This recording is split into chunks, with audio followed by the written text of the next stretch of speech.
Commerce college માટે ખૂબ જ ગૌરવની વાત છે. ઇનામ વિતરણ થશે ત્યારે પણ આ બાબત તમે જોઈ શકશો. આ સાથે સાથે અધ્યાપકશ્રીઓ પણ પોતાના જ્ઞાનની સજ્જતા માટે નેશનલ લેવલ અને ઇન્ટરનેશનલ લેવલની કોન્ફરન્સમાં ભાગ લઈને પોતાના પેપરો રજૂ કરતા રહ્યા છે. સાથે સાથે દરેક પ્રકારની પૂરક પ્રવૃત્તિમાં પણ તેમનું યોગદાન આપતા રહ્યા છે. બિન શૈક્ષણિક સ્ટાફ પણ મર્યાદિત છે. તેઓ પણ દરેક વિદ્યાર્થીને જ્યારે પણ જરૂર હોય ત્યારે સતત મદદરૂપ થવા માટે તૈયાર હોય છે. આચાર્ય શ્રી એમ કે પટેલ સાહેબના માર્ગદર્શન હેઠળ વિદ્યાર્થીઓના ઘડતરમાં યોગદાન આપનાર રાષ્ટ્રીય સેવા યોજના NSS યુનિટ દ્વારા વિવિધ પ્રવૃત્તિઓ હાથ ધરવામાં આવેલ છે. કોલેજના NSS વિભાગના પ્રોગ્રામ ઓફિસર ડૉક્ટર ઇલાબેન સગર તથા અમિતભાઈ વસાવા દ્વારા વર્ષ દરમિયાન વિવિધ સમાજ ઉપયોગી કાર્યક્રમ હાથ ધરવામાં આવ્યા, જેમાં પર્યાવરણ જાળવણીના સંદર્ભે દત્તક ગામ કોલવડામાં ગ્રામ સફાઈ, કોલેજ કેમ્પસમાં સફાઈ, નગરપાલિકા બગીચામાં સફાઈ, દવાનો છંટકાવ, કેન્દ્ર સરકારના મહાસ્વચ્છતા અભિયાન અંતર્ગત ભાદરવી પૂનમના મેળામાં હાઈવે ઉપર વિસામા દ્વારા અને સેવા કેમ્પ દ્વારા પ્લાસ્ટિકનો ઉપયોગ થતો હોય તો તેનો નિકાલનો કાર્યક્રમ હાથ ધરવામાં આવ્યો અને આ કાર્યક્રમ હેઠળ કોલેજને ફળવાએ ખેડબ્રહ્મા અંબાજી હાઈવે પર ચાડા ગામથી આગ્યા ગામ વચ્ચે સફાઈ કામ હાથ ધરવામાં આવ્યું.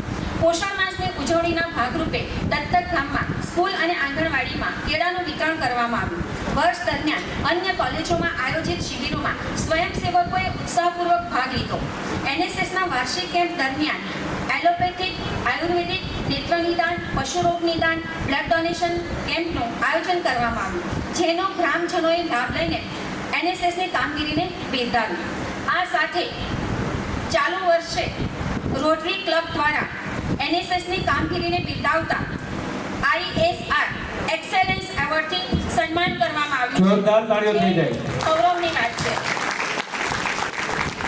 આ ઉપરાંત વિકાસ સપ્તાહ અંતર્ગત વિદ્યાર્થીઓને ડાયનોસોર મ્યુઝિયમ રૈયોલીની મુલાકાત પણ લેવડાવવામાં આવી. NSS દ્વારા સ્વયંસેવકોની સર્વાંગી વિકાસના સંદર્ભમાં જુદી જુદી સ્પર્ધાઓ અને પ્રવૃત્તિઓ જેવી કે રંગોળી સ્પર્ધા, નિબંધ સ્પર્ધા, વાનગી સ્પર્ધા, શિક્ષક દિનનું આયોજન પણ કરવામાં આવ્યું તથા થેલેસેમિયા કેમ્પનું આયોજન પણ કરવામાં આવ્યું.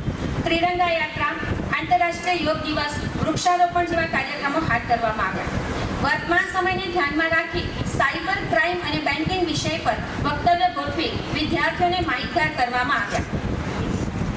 NSSના સ્વયંસેવક ઝાલા મનીષસિંહ દિનેશસિંહ SRDમાં પસંદગી પામી તાપી મુકામે પ્રજાસત્તાક દિનની રાજ્ય કક્ષાની ઉજવણીમાં ભાગ લઈ કોલેજને ગૌરવ અપાવેલ છે. આગામી તારીખ 3 માર્ચથી 11 માર્ચ દરમિયાન બહેરામપુર યુનિવર્સિટી ઓરિસ્સા મુકામે NSSના 3 સ્વયંસેવકો NICમાં ભાગ લેવા માટે પસંદગી પામ્યા છે. પહેલી ભૈરુ, સોલંકી કિશન અને ઝાલા મનીષ, એમને ખૂબ ખૂબ અભિનંદન અને ગૌરવ અપાવવા બદલ આપણે એમને ધન્યવાદ પાઠવીએ છીએ.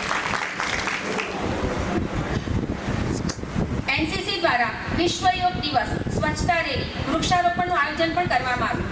કુલ 40 કેડેટ્સ દ્વારા યોજાયેલ CATC કેમ્પમાં અનુક્રમે થામણા અને હિંમતનગર મુકામે ભાગ લીધો. 8 કેડેટ્સે C સર્ટિફિકેટ પરીક્ષા આપી અને સફળતાપૂર્વક પાસ કરી. 14 કેડેટ્સે B સર્ટિફિકેટ પરીક્ષા આપી અને સફળતાપૂર્વક પાસ કરી. મચ્છાર જાનવીએ પ્રી RDC કેમ્પમાં સાંસ્કૃતિક કાર્યક્રમ માટે પસંદગી પામી કોલેજનું ગૌરવ વધાર્યું છે. યુવરાજસિંહ સોલંકી, હિતેન્દ્રસિંહ ઠાકોર, એમણે પણ હિંમતનગર મુકામે યોજાયેલ CATC કેમ્પમાં સાંસ્કૃતિક કાર્યક્રમમાં પ્રથમ ક્રમાંક મેળવી કોલેજનું ગૌરવ વધાર્યું છે. રમતગમત ક્ષેત્રે પણ કોમર્સ કોલેજ સફળ રહી છે. યુનિવર્સિટીની ઇન્ટર કોલેજની વિવિધ રમતોની સ્પર્ધાઓ યોજાતી હોય છે, જેમાં table tennis, karate, kabaddi, chess, athletics જેવી ગેમમાં વિદ્યાર્થીઓ ભાગ લેતા હોય છે અને પસંદગી પામતા હોય છે. જેમાં કરાટેમાં કુમારી જલ્પા ખાન આંતર કોલેજ સ્પર્ધામાં પ્રથમ નંબર પ્રાપ્ત કરેલ છે. આ સાથે દર વર્ષે કોલેજ ખાતે પણ રમતોત્સવ યોજાતો હોય છે અને જેમાં વિદ્યાર્થીઓ મોટી સંખ્યામાં ભાગ લેતા હોય છે અને મંડળના સ્થાપના દિવસે એમને પ્રોત્સાહિત કરવામાં આવતા હોય છે. ચાલુ વર્ષે કોલેજમાં ક્રિકેટ ટુર્નામેન્ટનું પણ આયોજન કરવામાં આવેલું, જેમાં અધ્યાપકોની ટીમે પણ ભાગ લીધેલો અને કોમર્સ કોલેજની અધ્યાપકોની ટીમ વિજયી બની હતી. એ પણ આપણા માટે ગૌરવની વાત છે. વિવિધ પ્રવૃત્તિઓથી ધમધમતી રહીને વિવિધ ક્ષેત્રે પ્રગતિ હાંસલ કરી છે. આ સાથે હું મારી વાણીને વિરામ આપું છું. આપ સૌનો ખૂબ ખૂબ આભાર.